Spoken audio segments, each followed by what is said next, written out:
He acted in movies American History X, Don't Say a Word, and Pearl Harbor.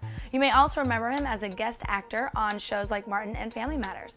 Tonight, TJ talks with actor and comedian Torry. Ladies and gentlemen, get ready for the best damn comedy show, period. You've seen him on the small screen. You've seen him on the big screen. You've seen him in some of Hollywood's biggest, baddest, and funniest blockbusters. Torry. When you were young, did you know that you wanted to be a comedian? I was never young. I was born this way. I came out walking out my mama's stuff and just like, hey, what's going on? I took the umbilical cord and that was my microphone.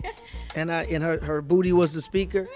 So I didn't even know being a comedian was a job.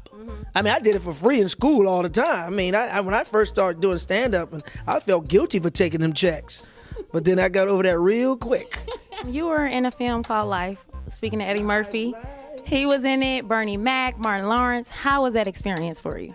It was great because I was a young comic and, looking up to Bernie Mac and looking up to Eddie Murphy and Martin Lawrence and those guys.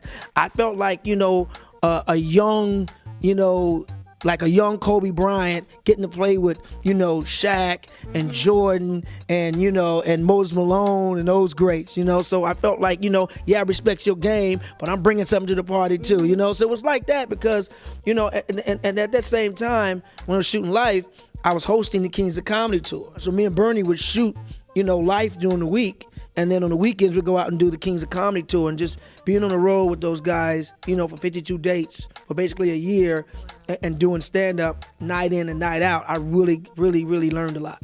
Okay, you had a lead role in American History X. Now, this movie dealt with a very sensitive topic, racism. What did you do to get into the mindset for that movie? It was crazy. I mean, the American History X was the movie that really introduced me to Hollywood to say that I can do dramatic work. And I hadn't really studied acting. I mean, we're black people. We act all day. We want that job. We're going to learn how to act white until you give us that check. I mean, to get in the mindset of that role, I just had to be me. And that's what acting is. I mean, you can learn all the techniques, which is important. You should learn acting. But once you get all that, then you just got to be. And the fact that I've been doing stand-up and really hadn't had a chance to really study the craft of acting, the stage was basically my class and just life. So I just pulled from life experiences and went off of natural instincts. Now, you're an actor, a writer, and also a comedian. Which one of those do you... I've been called a whole bunch of other things, too. Which one of those do you find to be the most rewarding or the most difficult? I think stand-up, because stand-up is where I started. Stand-up is where I'll stay. Stand-up is the girl that brought me to the dance, and stand-up is the hub.